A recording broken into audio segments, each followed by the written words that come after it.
Hola a todos, soy Mónica Hacha, dietista, nutricionista y tecnóloga de los alimentos. En el vídeo de hoy os voy a hablar de hipotiroidismo, pero no como tal, sino que vamos a ver realmente qué es la tiroiditis de Hashimoto.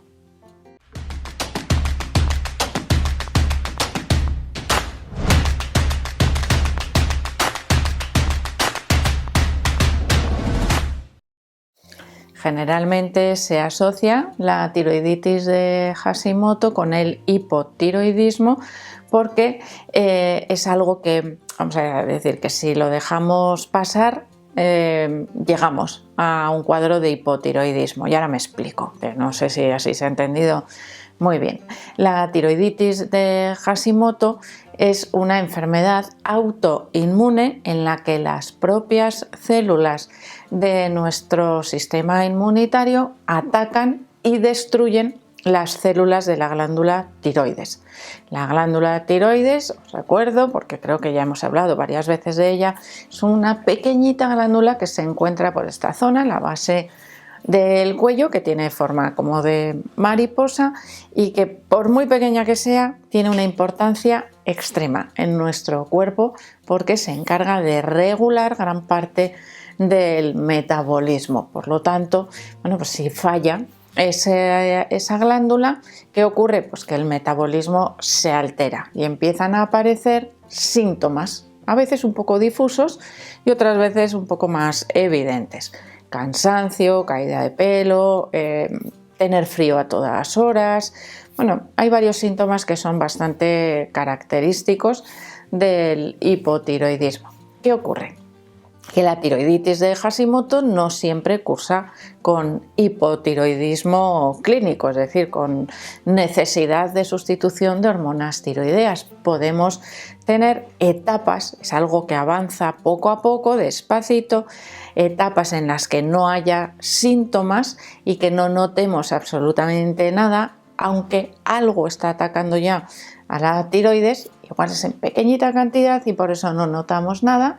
Podemos pasar por etapas también de hipotiroidismo subclínico, es decir, en la que no hay apenas síntomas, pero sí que hay una ligera afectación en la producción de hormonas tiroideas, o pasar ya a un hipotiroidismo clínico, es decir, a mayor destrucción de las células de la tiroides por ese ataque de nuestro sistema inmunitario, como enfermedad autoinmune. ¿Qué ocurre? Pues que cada vez se irá reduciendo más la producción de hormonas tiroideas hasta llegar a desarrollar un hipotiroidismo clásico que requiere hormonas de sustitución para que el cuerpo funcione adecuadamente. Ese sería más o menos el proceso, ¿no?, en el que va apareciendo ese hipotiroidismo, pero que en este caso tiene una causa autoinmune que se ha ido gestando a lo largo del tiempo. Existen algunos factores de riesgo. Bueno, cuando se habla de factores de riesgo son situaciones que nos pueden rodear que favorecen la aparición de una enfermedad. En este caso, los factores de riesgo de la tiroiditis de Hashimoto serían, por un lado, el sexo, es más frecuente en mujeres que en hombres. Por otro lado, la edad. Suele aparecer a partir de la mediana edad, 40, 50 años, podría ser más frecuente. La genética, es decir, si ya tenemos otra enfermedad autoinmune, es probable que aparezca una segunda o incluso una tercera, es decir, existe una mayor predisposición a sufrir otra enfermedad autoinmune. Es decir, aquellas personas que tengan lupus, que tengan artritis reumatoide, celiaquía o diabetes tipo 1, por ejemplo, que son enfermedades de origen autoinmune, pueden tener una mayor predisposición a sufrir tiroiditis de Hashimoto. Por lo tanto, sería algo que también tendríamos que vigilar. Además de los factores de riesgo, podríamos hablar de otros factores desencadenantes, es decir, algo que puede provocar que se activen esos anticuerpos. en aquellas personas que tienen factores de riesgo, un consumo excesivo de yodo podría desencadenar ese ataque autoinmune. Un consumo excesivo de yodo podría ser pues porque consumimos algas, mucho pescado y sal yodada. Pues todo eso en conjunto podría ser una cantidad excesiva de yodo para una persona con esa predisposición genética a tener enfermedades autoinmunes, y de esa manera se podría desactivar, no, al contrario, activar esa respuesta autoinmune frente a la tiroides, ¿no? Para desarrollar ese Hashimoto.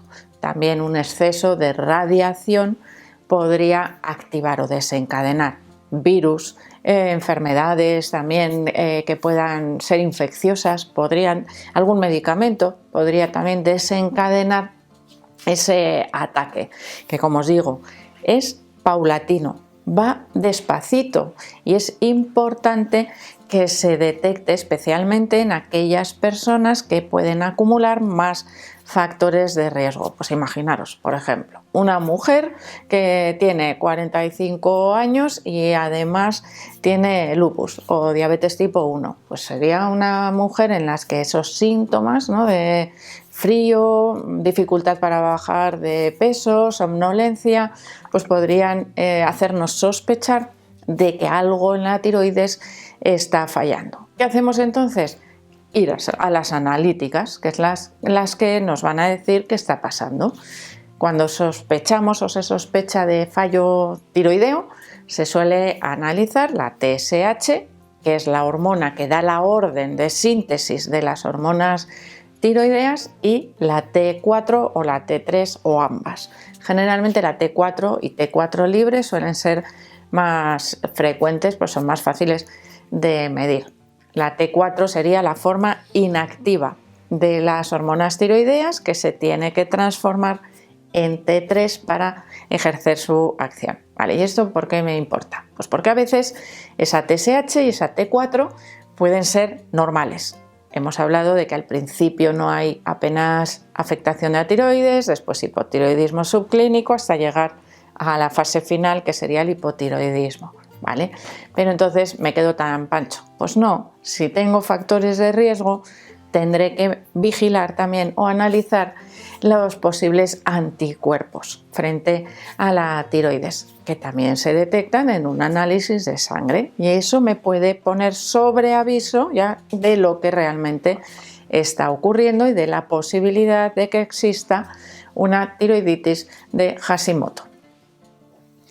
¿Y por qué es importante detectar a tiempo la tiroiditis de Hashimoto? Pues porque al tratarse de una enfermedad autoinmune, si nosotros frenamos ese ataque a las células de la tiroides, conseguiremos mantener esa función tiroidea de manera adecuada. Si nosotros dejamos pasar el tiempo y dejamos que ese ataque cada vez sea mayor y cada vez funcione peor la tiroides, porque se destruyen las células, ¿qué ocurre? Pues que segurísimo que llegamos a tener un hipotiroidismo que necesita, como os digo, esas hormonas de sustitución.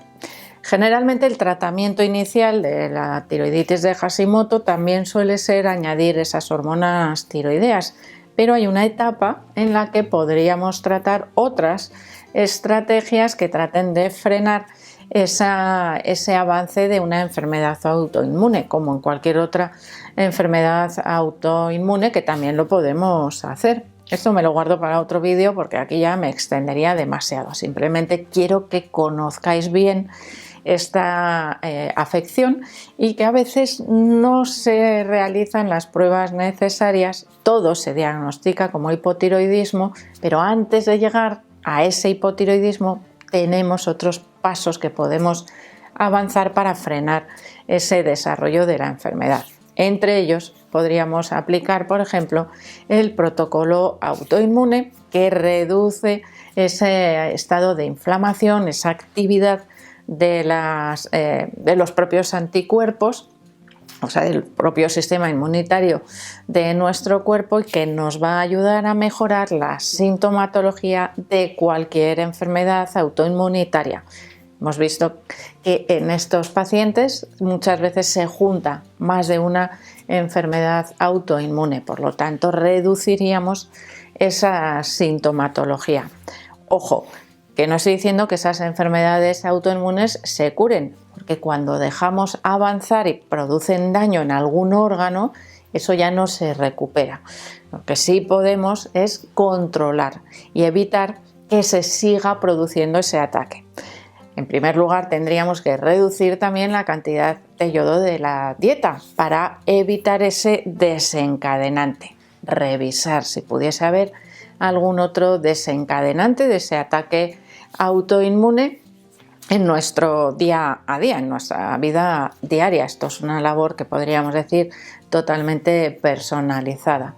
Pero en el caso de detectar tiroiditis de Hashimoto, la recomendación habitual de utilizar sal yodada estaría desaconsejada. Tendríamos que volver a utilizar sal normal, sin yodar, para evitar ese posible exceso de yodo a través de la sal de mesa. Por lo tanto, ahí tendríamos ya algo importante. Y después valorar si esa transformación entre T3 y T4, mejor dicho, T4 a T3, es adecuada para, si no, pues tratar de incluir en la dieta los nutrientes necesarios para que esa transformación sea perfecta.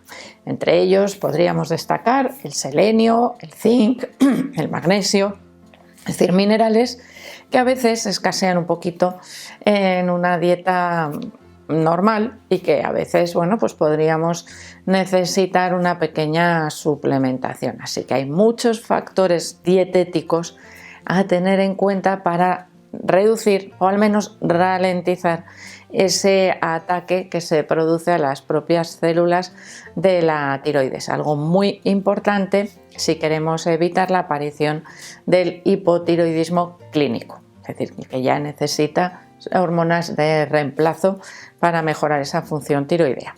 Así que espero que este vídeo os haya gustado. Si no habíais oído nunca hablar de la tiroiditis de Hashimoto, pues que sepáis que existe y que es una enfermedad autoinmune. Así que espero que le deis al like del vídeo, no dejéis de suscribiros al canal y espero seguir viéndoos a todos en los próximos vídeos.